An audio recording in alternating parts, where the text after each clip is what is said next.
This lesson directly follows on from where we left off in the lesson on Taylor's theorem. In this lesson, we're going to learn to write Taylor's theorem for any point rather than just x equals 0. Now, obviously, if you haven't watched the lesson on Taylor's theorem, you should definitely do that first. But let me remind you what Taylor's theorem is about very quickly.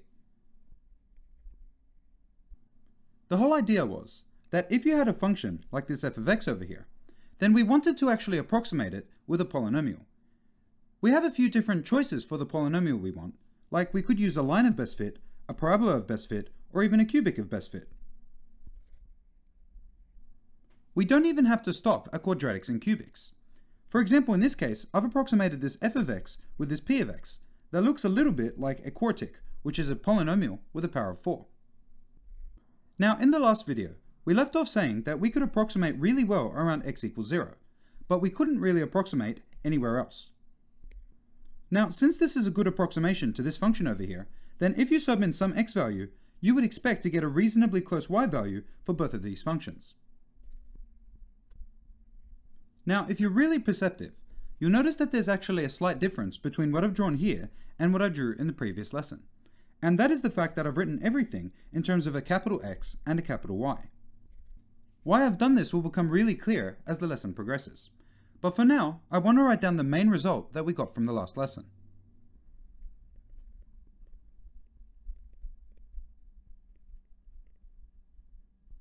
So at the end of the last lesson, we said that the best possible approximation to f of x is given by a polynomial which we can write as a0 plus a1x plus a2x squared and so on, all the way up to some final value of an x to the power of n. Now, the coefficients of this polynomial can be found with this formula over here, where ak is equal to the kth derivative of f evaluated at x equals 0, all divided by k factorial. Now, if you know anything about mathematicians, you'll know that they absolutely hate redoing work that they had to do to get to this formula over here, or really to get to any formula. So instead, we're going to come up with some clever way to convert this formula into one that works at any value of x. And the clever method that I'm talking about is to actually take this axis and to shift it to the left. Let me animate that for you. Now, to distinguish between these two different axes, I've labeled them with different colors. And instead of labeling this as capital X, I've labeled it as little x. And instead of capital Y, I've labeled it with a little y. Now, I want you to understand that by shifting the axis to the left, we haven't changed the underlying function, and we haven't changed our polynomial of best fit. The only thing we've done is we've moved the axis. So therefore, for a random point like this one over here, before we wrote it as capital X, but now it's a little bit further from the axis, so we can write it as little x. So therefore, any points on either of these graphs can be written on the capital X axis or on the little x axis.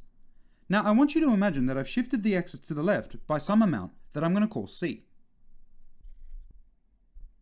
Now, if we say that this distance from here to here is going to be c, then we can immediately say that this distance little x is the same thing as capital X plus the c.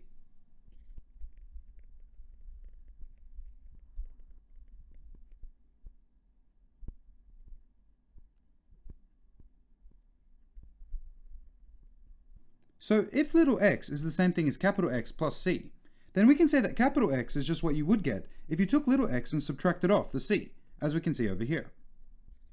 But if this equation is to be believed, then in this equation over here, we can take every single capital X and just replace it for little x minus c. So let's go ahead and do that.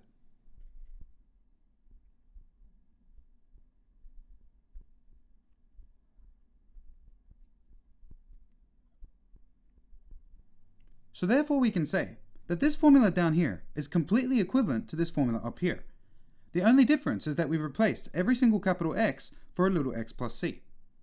Now, because no capital X's appear in this formula, this is technically a function of little x and not capital X anymore. So let me replace this capital X for a little x. Now, if you look at this and then you look at this, it's probably fair to wonder why I didn't also replace this for little x minus c. Just to remind you, the thing we put after the function name is the variable that we're subbing in. In this case, we're just choosing a value for little x, so technically this is a function of little x, not a function of c, because after all, we're not choosing c. We set that to be a constant. Now, by replacing this capital X for little x minus c, it doesn't really look like we've done very much. But if you look carefully at the graph, we've actually done quite a lot. Now, it's still true that we're approximating this function with a polynomial at capital X equals 0. But relative to this black axis here, we're actually approximating this function with a polynomial at little x equals c. So just to reiterate this, by moving the axis to the left by c, rather than looking at capital X equals 0, that's the same thing at looking at little x equals c. Another way to see this is by looking at this formula over here. If we set capital X to the number 0, then little x is going to be the exact same thing as c. So therefore, by choosing a value of c to be anything we want, we can actually approximate this function with a polynomial at absolutely any x value that we like, just by changing the value of c. But then there is just one little thing we need to take care of. If we change this function to this function, then do we need to change the values of the coefficients? Well, let me just remind you that this 0 here refers to capital X equals 0. And now, if this refers to the capital X axis, then all we really need to do is to rewrite it in terms of this little x axis. And the way we're going to do this is by looking at this formula. If we sub in capital X equals 0, then we just immediately see that little x has to equal c, as you can see here.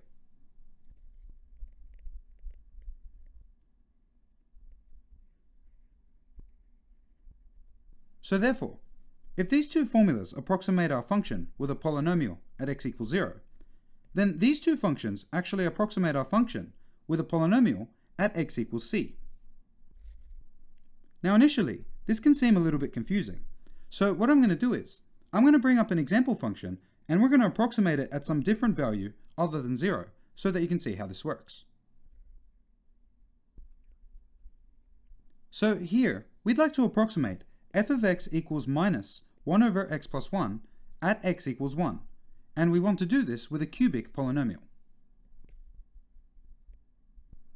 To help us actually visualize this problem, I've drawn a graph of f of x. And now I'm going to go ahead and actually draw the cubic of best fit at x equals 1.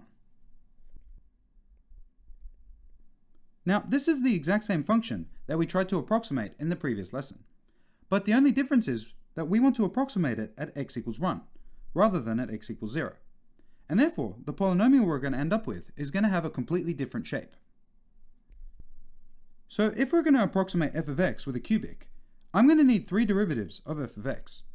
So to do that, I'm going to go ahead and actually rewrite this as minus x plus 1 all to the power of minus 1. When the function is in this form, it's actually really easy to differentiate it. So to find the first derivative, I'm going to go ahead and actually bring this power down. So we're going to end up with positive 1 times x plus 1. Now, if we differentiate this again, we're going to bring the power down one more time, and we'll get negative 2 x plus 1 all to the power of minus 3. And then we just differentiate one more time. So the third derivative of f of x is going to end up being minus 3 times minus 2, which is just 6, times x plus 1 all to the power of minus 4. Okay, so now that we have our 3 derivatives, we're finally ready to actually tackle the problem. The first thing we're going to do is we're going to write out the value of p of x. So let me go ahead and actually write it out. But in this particular case, since we're actually approximating at x equals 1, then this value of c is actually equal to 1. So instead of writing c's, I'm going to write 1's. Note that we actually stopped at a3, and we didn't include a4 and so on, because we want to use a cubic, and a cubic has a power of 3. So the only thing we really need to do is to find the values of a0, a1, a2, and a3. And we're going to do that by using this formula over here. So let's just start with the value of a3 first. To find a3, we're going to replace every k in the formula for a 3. So let me go ahead and do that first. So at the bottom, we know that 3 factorial is 3 times 2 times 1, as we discussed in the previous lesson. So this is equal to the number 6. And then we just need to know the value of the third derivative of x evaluated at x equals 1. To find this value, we're going to swap this for this over here and replace the x for a 1.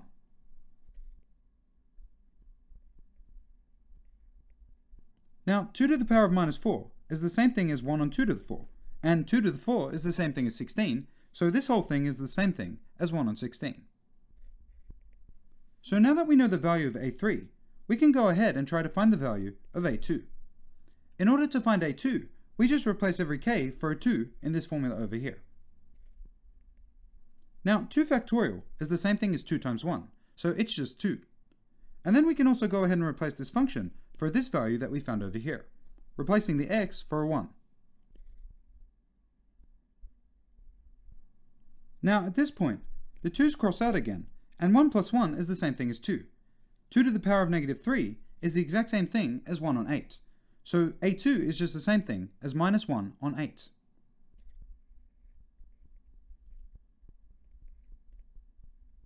So if we know that a3 is equal to 1 on 16, and we know a2 is equal to minus 1 on 8, then we still have to find a1 and a0. But now it's just a matter of continuing these exact same steps. So to find a1, we just take this formula again, and we replace every k for a 1. 1 factorial is the same thing as 1, so I'm just going to write that as 1. So this is telling us to just evaluate the first derivative at x equals 1. Well, if we replace the x's for 1's, then we're just going to end up with 2 all to the power of negative 2. And of course, that's the same thing as 1 on 4.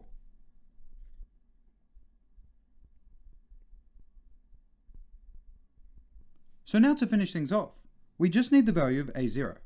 So if we replace k for 0, then we're going to end up with the 0th derivative of f of x, evaluated at c. Now the 0th derivative of f of x is just f of x, because we haven't differentiated any times. And then at the bottom we just end up with 0 factorial. Now in the previous lesson, I explained why 0 factorial was actually the same thing as 1. So I'm going to go ahead and actually rub out 0 factorial, because after all, we're just dividing by 1. And because the 0th derivative of f is just f, we can also get rid of the 0 up here as well. So that means to get a0, we just have to evaluate f of 1. Now, if we replace x for 1 in this equation, we're going to end up with 2 to the power of minus 1. And of course, that's the same thing as 1 on 2. But don't forget this negative at the front.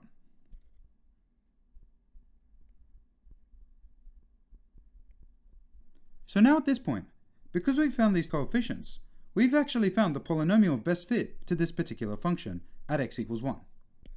Now, just to show you what that polynomial is explicitly, let me actually rewrite this equation, but I'll actually replace all of these coefficients for their actual values that we found.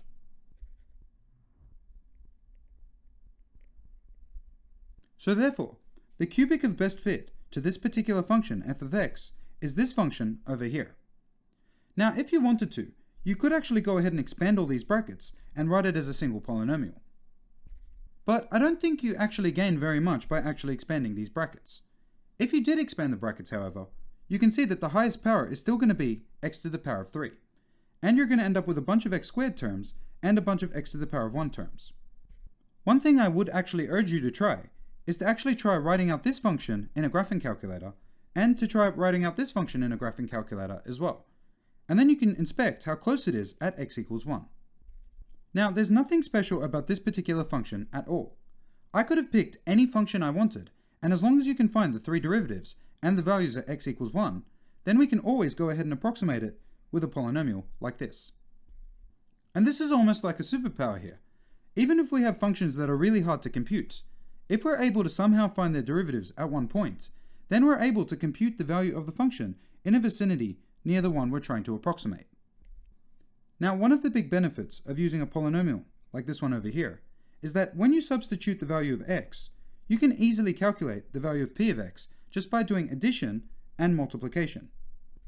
Approximations like this one over here make it possible to compute functions that are otherwise almost impossible to compute.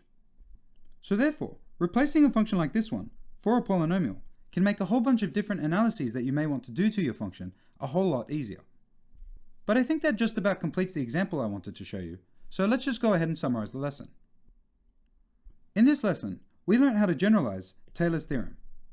In the previous lesson, we talked about this special case of Taylor's theorem called Maclaurin's formula. We said that Maclaurin's formula could approximate a function like this f of x here with a polynomial around capital X equals 0.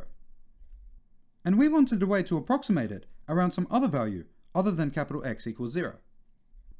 We were able to achieve this by actually taking the capital X and Y axis and moving it to the left by some amount c.